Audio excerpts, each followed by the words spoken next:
छोटी छोटी मगर मोटी बातों का आज सेकंड लास्ट क्लास है। विसरण तक कल हुआ था ना। ठोस द्रव और गैस पर ताप का प्रभाव, यही ना। एक बात बताइए चला जी, बर्फ जानते हैं? बर्फ को पिघलाए, बर्फ किस अवस्था में होता है? ठोस अवस्था। बर्फ को पिघलाइएगा पानी बनेगा। बर्फ को पिघलाइएगा पानी बनेगा। आप पानी को जमाइएगा बर्फ बने। एक बात बताइए, पानी से उष्मा निकाल लेंगे तो ठंडा होगा कि गर्म? आप पानी को उष्मा दे देंगे पक्का? बहुत तेज हैं जी, गौर फरमाइएगा।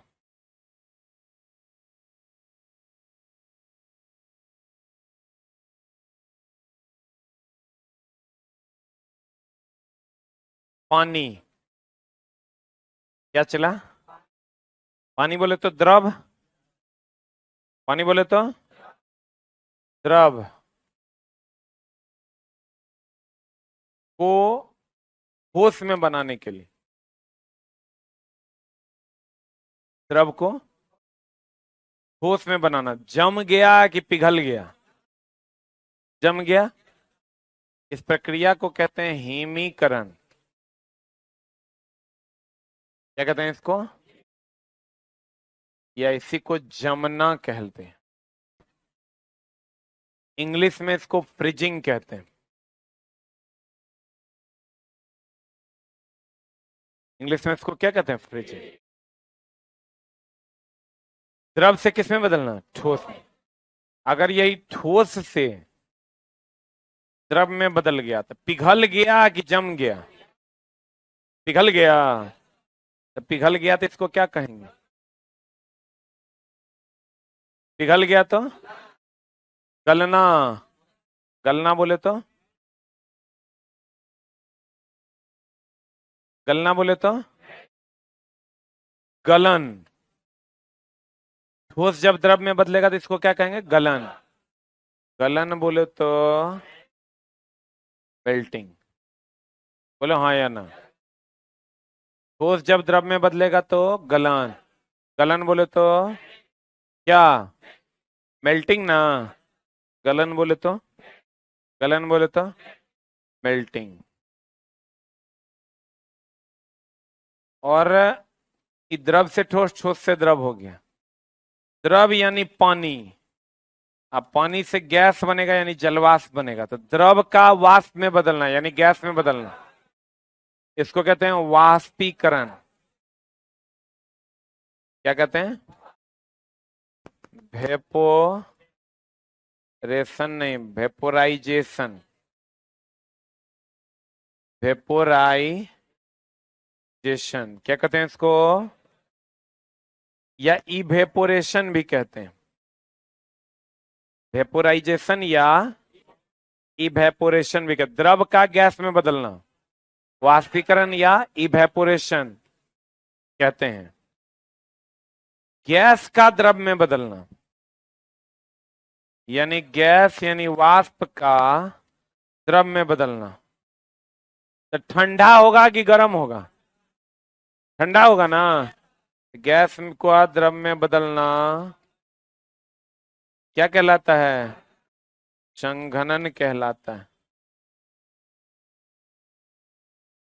कंडेंसेशन कहलाता है। ये एकदम सिंपल हो जाओ, पहले नॉर्मल फील करो, क्वेश्चन आराम से समझ में आ जाएगा। नॉर्मल नहीं फील करोगे तो समझ में नहीं आएगा। बोलो ना रे, बोलो ना रे। डांस करने आता है तुम लोग को? नहीं, बहुत आसान। जैसे करोगे वही डांस, जे करोगे वही डांस। डांस करने नहीं आता तुम लोग को? ढोलक के आवाज के साथ तुम अपना कमर हिला दो। जैसे अगर ढोलक धीरे धीरे बजे तो ऐसे ऐसे, तेज बजे तो ऐसे ऐसे, यही तो डांस। एक मिनट इधर देखो। कहते हैं एकदम सिंपल हो जाओगे, पानी बर्फ बनेगा तो जम गया। पानी बर्फ बनेगा तो जम गया ना। बर्फ पानी बना तो गल गया। पानी वाष्प बना तो वाष्पीकरण। वाष्प पानी बना तो संघनन। नॉर्मल जीवन में हम लोग ये देखते हैं कि नहीं, पानी बर्फ बन जाता है, इसको हिमीकरण या जमना कहते हैं। बर्फ पानी बन जाएगा, इसको द्रवीकरण कहते हैं। क्या कहते हैं इसको? पानी वाष्प बन जाएगा, वाष्पीकरण कहते हैं। वाष्प पानी बन जाएगा, वाष्प का पानी बनना संघनन। पानी रे खोल रहा है, वाष्प बन जाएगा तो वाष्पीकरण। पानी जम गया, जमनांक या हिमीकरण। बर्फ पिघल गया, गलनांक। इसमें क्या दिक्कत? एक में दिक्कत होगा, गैस द्रव में बदलेगा, संघनन, कंडेंसेशन। ये इस सबको पता है कि पानी जो है बर्फ बनेगा, हिमीकरण। बर्फ पानी बनेगा, गलन। द्रव गैस बनेगा, वाष्पीकरण। गैस द्रव बनेगा, संघनन। बोलो।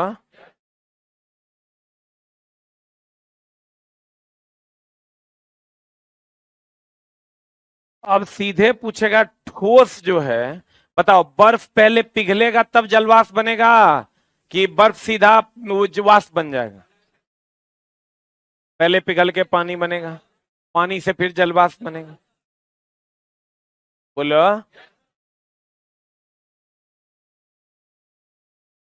बर्फ जो है, यानी ठोस की बात कर रहे हैं। ठोस सीधे गैस बनेगा। ठोस पहले द्रव बनता है तब गैस बनता है, और ठोस अगर सीधे गैस बनेगा, इसको हम ऊर्ध्वपातन कहते हैं, सबलीमेशन कहते हैं। जैसे तुम ले लो कपूर,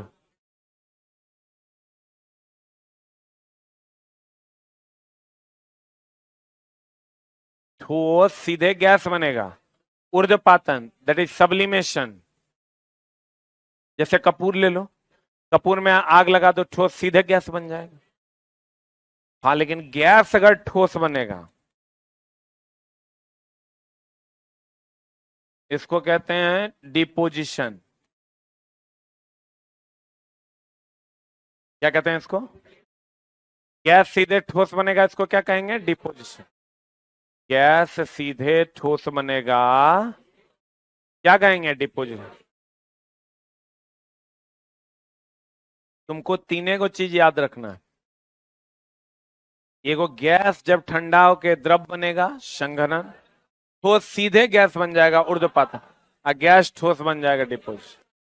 इसके अलावा नहीं पूछा गया, क्योंकि सबको पता है कि द्रव जब वाष्प बनेगा, वाष्पीकरण। द्रव जब ठोस बन जाएगा, जमावीकरण। और ठोस जब द्रव बन जाएगा, गलन। सोच पा रहे हो?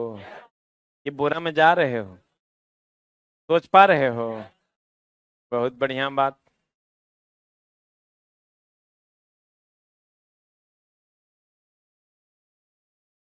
तुझे देख कर है जगना। बाबू, सोना, सुगा, ये ठोस है।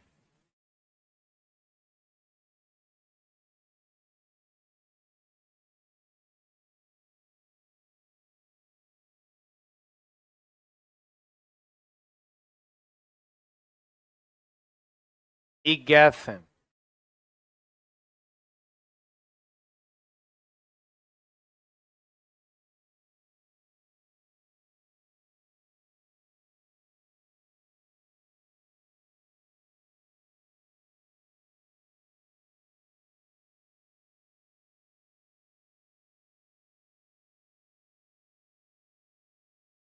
ठोस अगर द्रव में बदला, पिघल गया ना, गलन।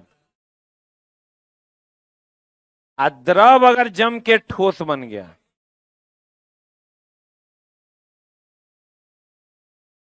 हिमीकरण। बोलो। ठोस गैस में बदल गया,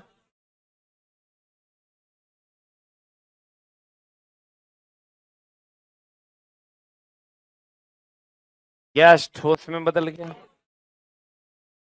क्या? डिपोजिशन।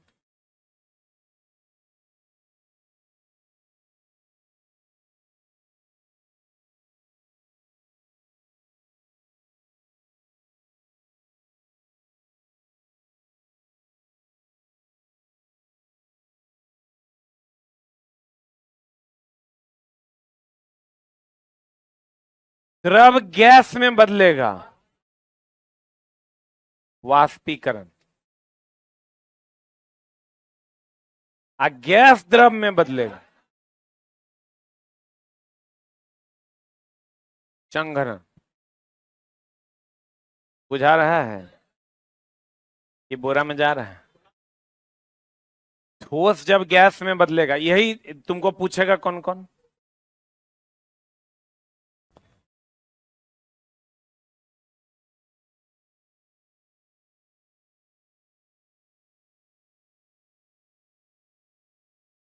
देखो ये, देखो ये, गौर से देखो, यही वो तीन चीज है जो पूछेगा। ये नहीं पूछेगा, सबको पता है, बर्फ पानी बन जाएगा, गल जाएगा, गलन। पानी बर्फ बन जाएगा, हिमीकरण। द्रव गैस बन जाएगा, वाष्पीकरण। सबको पता। बोलो न रे। तुमको पूछेगा, बताओ गैस जब द्रव बनेगा, संघनन। ठोस जब गैस बनेगा, ऊर्ध्वपातन। और गैस जब ठोस बनेगा, डिपोजिशन। क्लियर है? देखो, ठोस द्रव बनेगा, अरे ठोस गैस बनेगा, ऊर्ध्वपातन। गैस ठोस बनेगा, डिपोजिशन। गैस द्रव बनेगा, द्रव गैस बनेगा, वाष्पीकरण। ठोस द्रव बनेगा, गलन। द्रव ठोस बनेगा, जमावीकरण। कौन वाला तीर उल्टा? इधर वाला हो गया होगा, हो सकता है।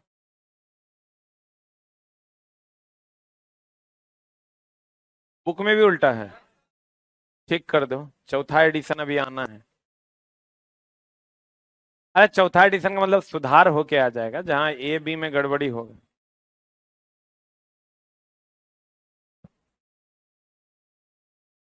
ठीक कर दिया।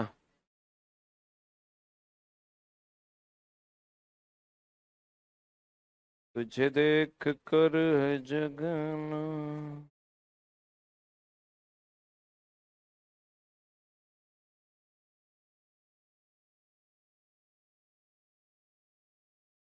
अब बोलो, चला क्लियर है यहाँ होम जो लिखे हैं ये, और ठीक है। ये चला जो कहीं से इमेज डाउनलोडेड है, ये जो है ना, कहीं से इमेज डाउनलोड करके लगाया गया, गूगल से इमेज करके और वहां से डाउनलोड करके लगाया गया है, इसलिए वहां पर मिस्टेक है। लेकिन गुरुजी ने यहाँ लिखा है, इसमें कोई मिस्टेक नहीं। क्लियर है? हाँ बोलो।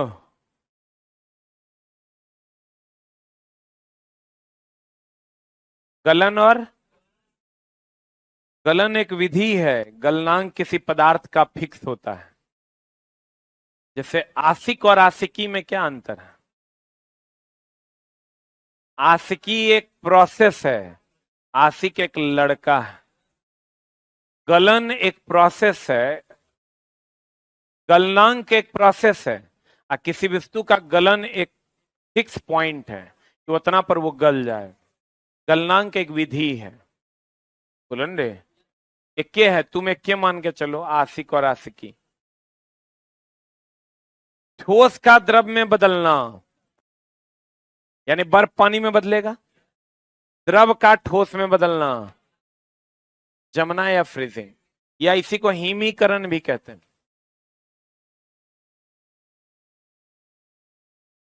गैस का सीधे ठोस में बदलना, डिपोजिशन।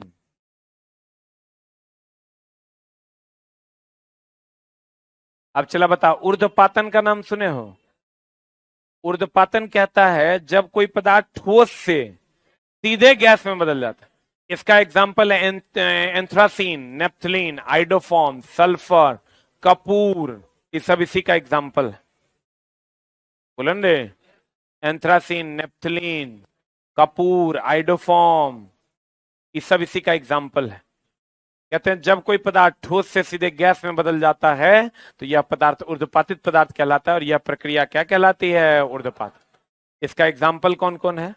कपूर है, आयोडीन है, गंधक है, या सल्फर, नौसादर है ना,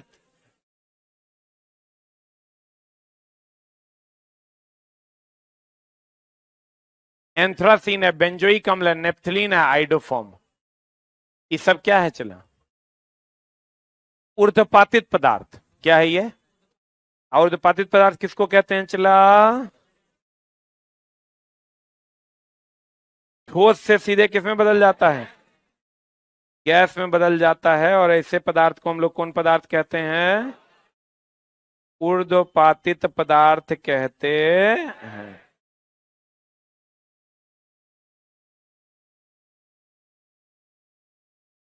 चला यहां पर H होगा, किताब में A है क्या? यहां पर H होगा, NH4Cl। हाँ, पुराना वाला ठीक है, नबके वाला में गड़बड़ा दिया है।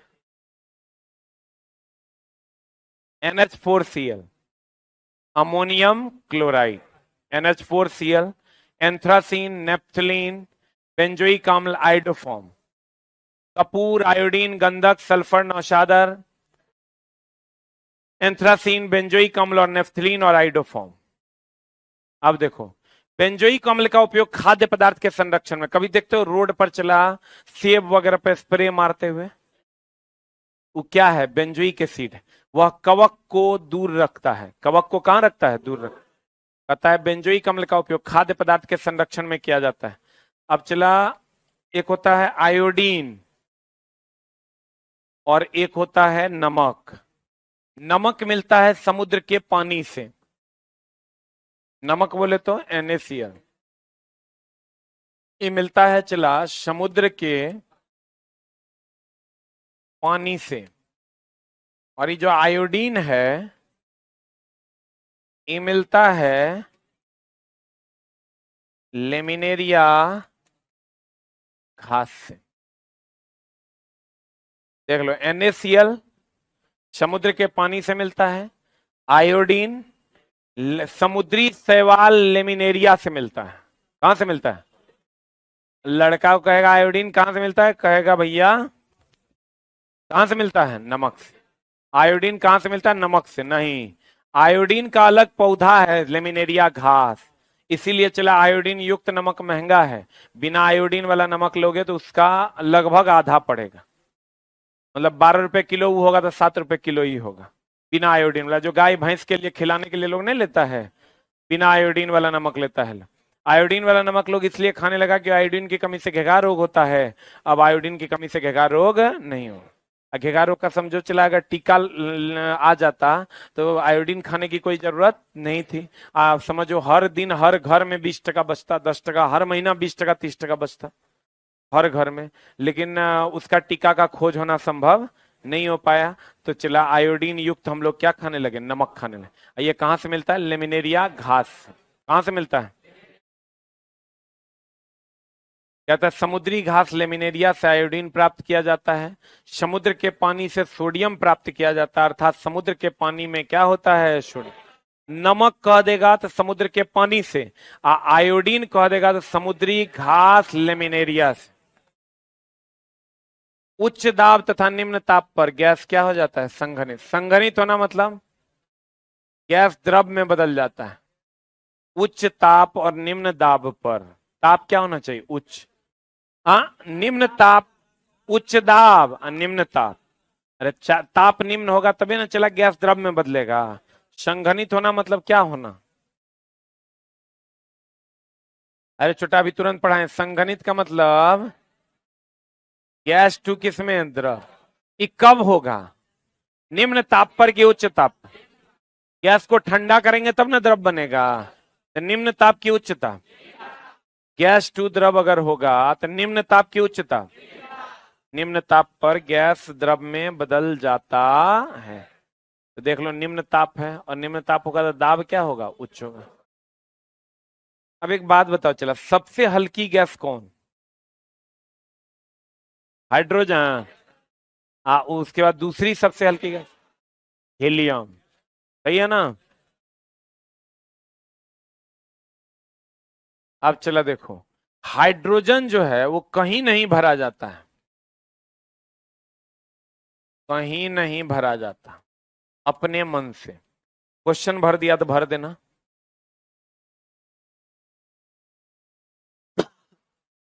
कहेगा काहे नहीं भरा जाता?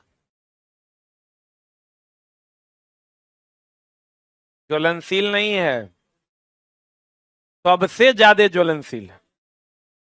ज्वलनशील नहीं है, सबसे ज्यादा ज्वलनशील। पढ़ा है ना? सबसे अधिक ऊष्मीयमान किसका होता है? किसका होता है? कितना?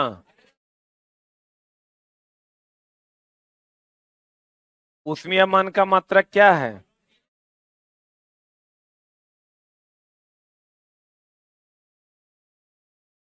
उसमें जल्दी आओ न रे, गरिया रहा है, गाली दे रहा है रे।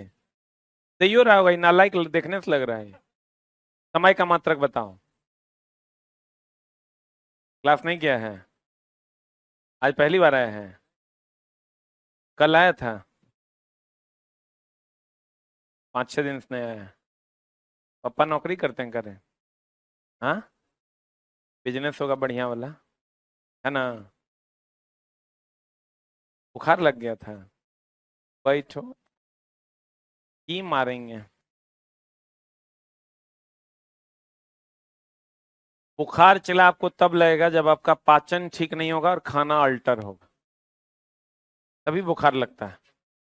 तो समस्या ये है कि आप खाना टाइम पे नहीं खा रहे हैं, तो अनडाइजेस्टिव फूड खा रहे हैं, बुखार लग जाए।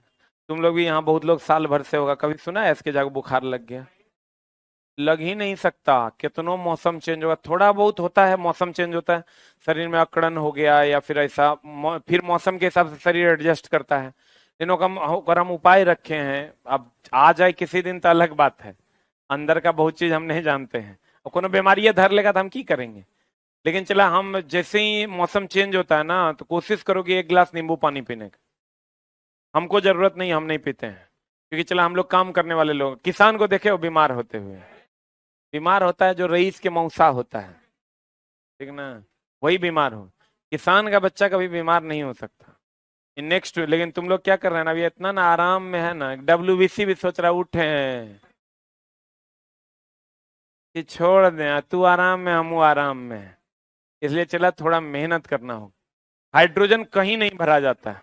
कहीं भरा जाता है क्या? क्योंकि ये सबसे अधिक ज्वलनशील गैस है। 150 किलो जूल पर ग्राम ये उष्मा देता है, याद है ना? फ्री में पढ़ लो, किलो जूल पर ग्राम होगा, ठीक कर लेना।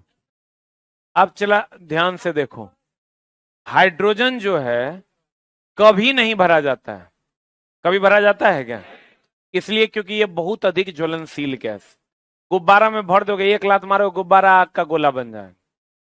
फुटबॉल में भर दोगे, एक लात मारोगे फुटबॉल आग का गोला बन जाएगा। तो ऐसा तुम भरना चाहोगे क्या? हम लोग भरते हैं या तो हीलियम या तो नाइट्रोजन। अब बताओ, हीलियम और नाइट्रोजन में भारी कौन?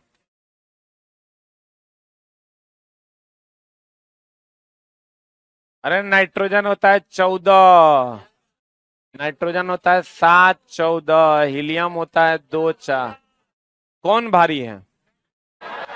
नाइट्रोजन 14 दूनी 28 हो गया, तो नाइट्रोजन भारी है। तो बताओ, भारी होगा तो नीचे के ऊपर, हल्का होगा तो ऊपर ना। न चला एग्जाम हॉल में तेरा पता नहीं चलेगा वायुयान के टायर में की भरेंगे या फुटबॉल में की भरेंगे या गुब्बारा में की भरेंगे। अपने मन से कुछ न कुछ भरिए देगा, तो अपने मन से भर दोगे तो हो जो तो गलती। नीचे हाइड्रोजन को भरना नहीं है, बच गया नाइट्रोजन और हीलियम। नाइट्रोजन भारी है, तो नीचे का जितना कार्यक्रम है नाइट्रोजन, हवा में जितना उड़ेगा हीलियम। आपको कहेगा गुब्बारा, गुब्बारा हवा में उड़ता है कि नीचे? हवा में उड़ता है हीलियम।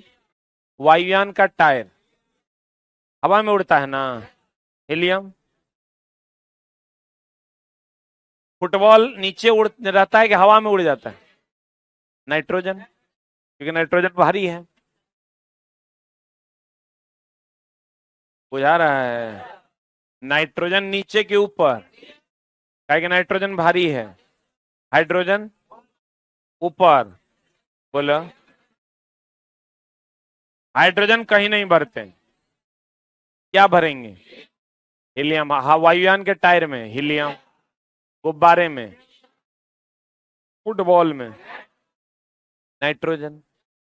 व्हाट इज द समस्या? कोई समस्या है? हाइड्रोजन कहीं भरते नहीं। क्यों नहीं भरते? क्योंकि बहुत अधिक ज्वलनशील है। अब अस्पताल में जो हम लोग सांस लेते हैं, ऑक्सीजन लेते हैं, ऑक्सीजन जलाने में मदद करता है।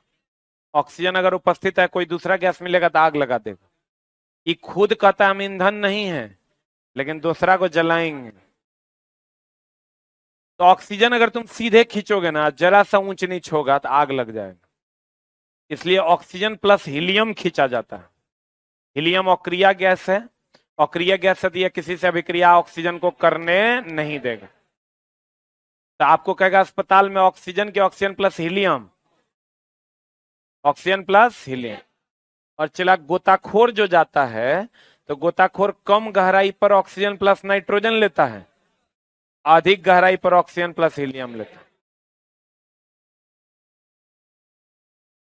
कम गहराई पर ऑक्सीजन प्लस नाइट्रोजन, अधिक गहराई पर ऑक्सीजन प्लस हीलियम।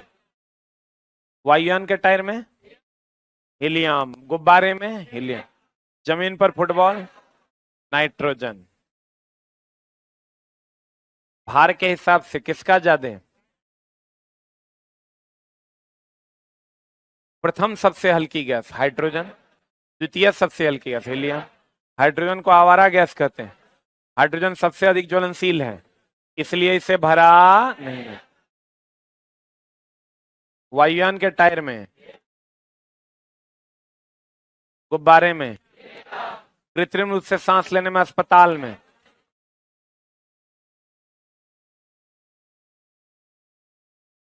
कम गहराई में ऑक्सीजन प्लस नाइट्रोजन, अधिक गहराई में आप फुटबॉल में। सही है। देखो बात बताओ, फुटबॉल नीचे के ऊपर, नाइट्रोजन की ऑक्सीजन। ये वो गुब्बारा लेते हैं,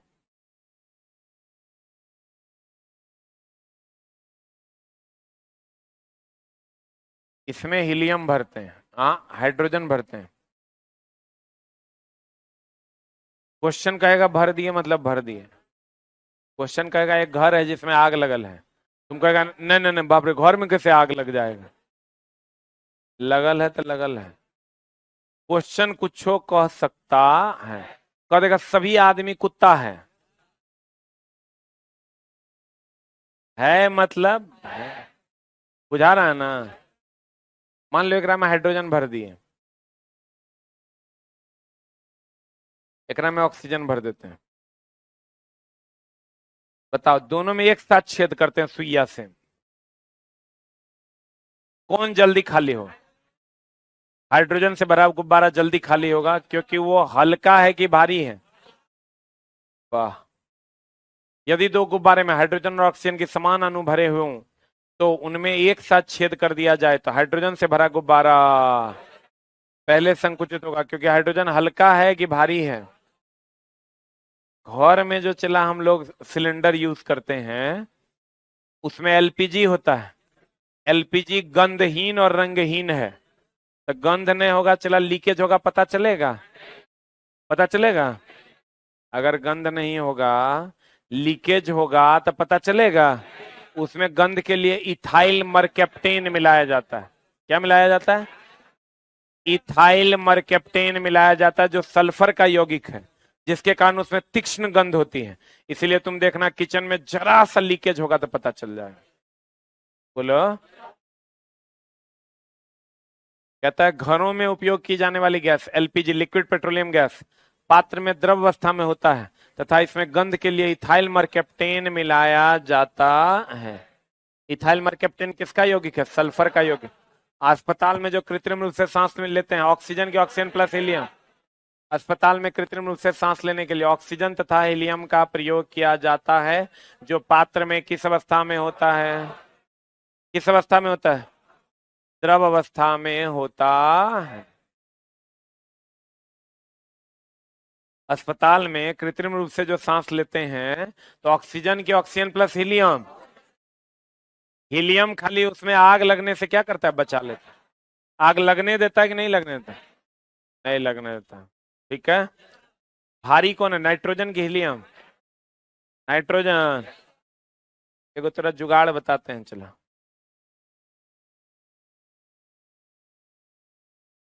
हेडिंग देना, थ्योरी ऑफ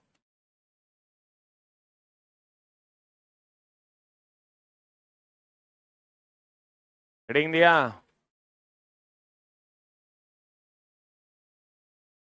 हेडिंग दो, थ्योरी ऑफ पाद।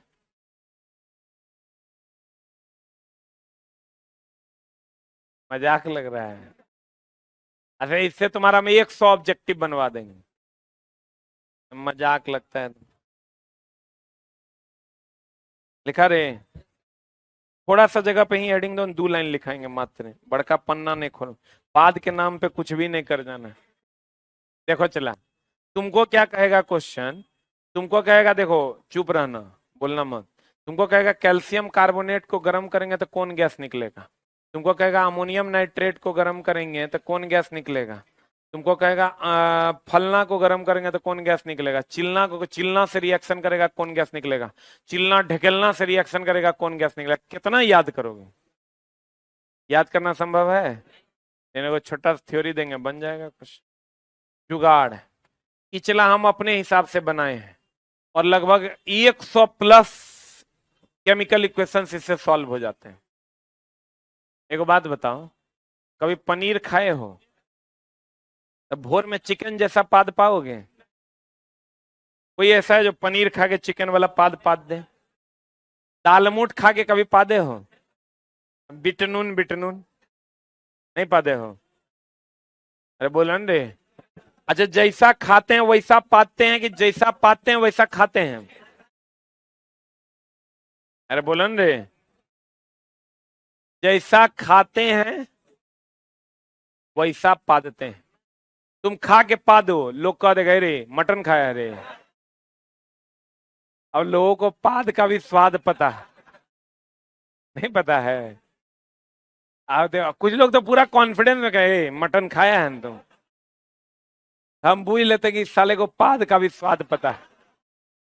अब देखो चला, ये हमेशा ध्यान रखना, कोई भी किसी से रिएक्शन करेगा तो कौन कौन गैस निकल सकता है, ध्यान देना।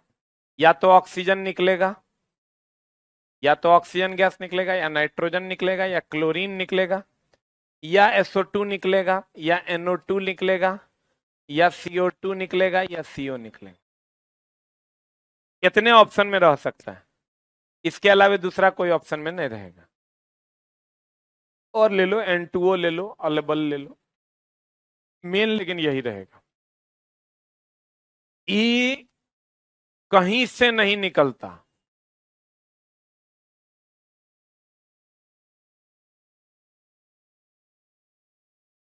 केवल प्रकाश संश्लेषण से निकलता है।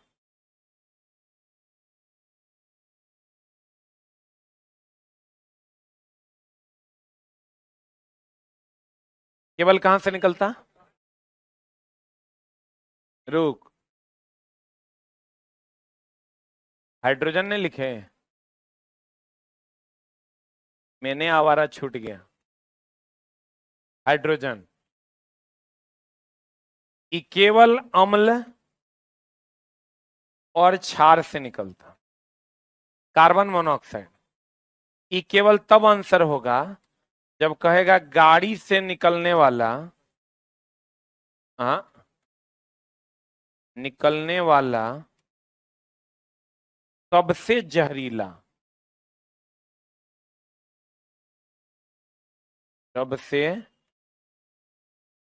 जहरीला, बोलो हाँ या ना।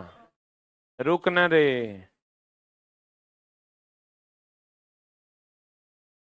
हाथ रहा। लिखा है थ्योरी ऑफ पाद, नहीं लिखा था, अब यो बंद कर देंगे। देखो ये पाद लिखो, देखो हाइड्रोजन निकलेगा अम्ल और क्षार से। कितने लोग आज पहली बार पा कर दो पाद लिखे हैं जीवन में? ईमानदारी से हाथ खड़ा करो। कितने लोग पहली बार पा कर दो पाद लिखे हैं? बाकी लोग पहले से लिख रहे हैं ना। कितना घटिया आदमी है तुम। देखो अम्ल और क्षार जब विक्रिया करेगा तो क्या देगा? हाइड्रोजन। गाड़ी से निकलने वाला सबसे जहरीला धुआं कार्बन मोनोऑक्साइड। कहीं से नहीं निकलेगा ऑक्सीजन, केवल कहां से निकलेगा? प्रकाश से। अब देखो चला, जे तू नहीं जानता है जे रिएक्शन, ओकरो सवाल तोरा से बन जाए। कितना बढ़िया बात है, रिएक्शन पढ़ने की जरूरत नहीं है। अब जैसे तुमको देगा CaCO3, हम बोले पनीर खाएंगे तो पनीर पा देंगे, मुर्गा खाएंगे तो मुर्गा पा देंगे, दाल मोट खाएंगे तो दाल मोट पा देंगे। कहेगा इसके गर्म करने से कौन सी गैस निकलेगी? एक मिनट,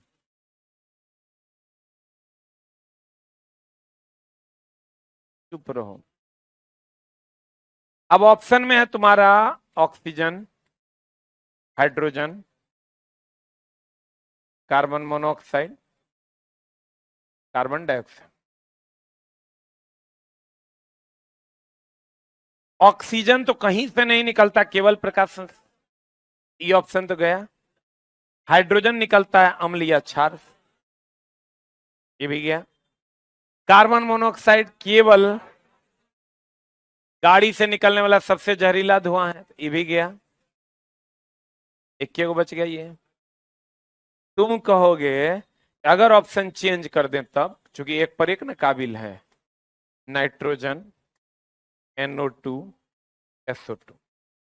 तुम कहोगे ऐसा कर दे तब, एकरा में पनीर खाओगे तब ना पनीर पा दोगे। नाइट्रोजन पनीर है, आप पनीर खा ही नहीं रहे। इनपुट में पनीर नाइट्रोजन है क्या? जब इनपुट में नहीं तो आउटपुट में कैसे होगा? इनपुट में होगा तब ना आउटपुट में होगा। ये गल लो, ये भी गल लो। सल्फर भी नहीं है इनपुट में, ये भी गल लो। अब तुम कितनों फंसाओ, तुम बोलो हे यही कीजिए, हम कर देते, नहीं फंसे। बोलो तुम जैसे, तुमको कहें सर हो सकता है ऑप्शन आप अपने हिसाब से लिख रहे हो, लो ऑप्शन, सेट ऑफ ऑप्शन बदल देते हैं। क्लोरीन और क्या लिखे बता?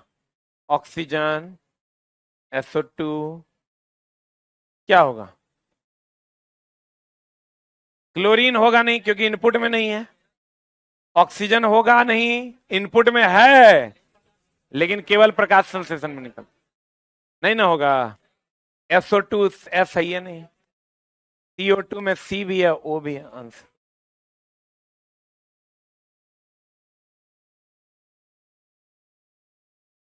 कहेगा तुमको लेड नाइट्रेट गर्म करते हैं,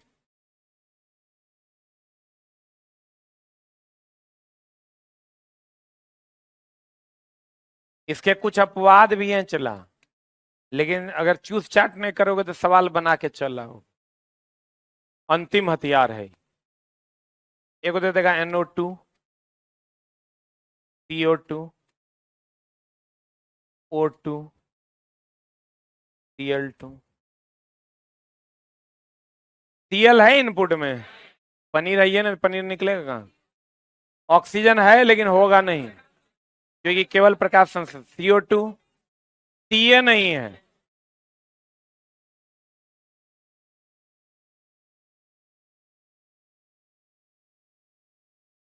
ये सब हम इन सोच सकते हैं चला। एको रिएक्शन मत पढ़ो, हीट एंड ट्रायल मारो, सवाल बन जाए। रिएक्शन याद करना संभव है? कोई याद कर सकता है? ड्यूरोसो रिएक्शन होने से याद करोगे, होने से भूल जाओ। हम लोग चला तैयारी करते हैं, कोनो जुगाड़ लगा के नौकरी हो जाए ओकर काम करते हैं। यहाँ हम पढ़ाते नहीं हैं, कोनो जुगाड़ लगा के नौकरी हो जाना चाहिए। हाँ, लेकिन इसके लिए चला तो दिमाग भी सही होना चाहिए। अब तो दिमाग अगर सही रूप से काम किया होगा तो तुम बना लेगा, नहीं करेगा तो नहीं बना। जल्दी से लिख लो।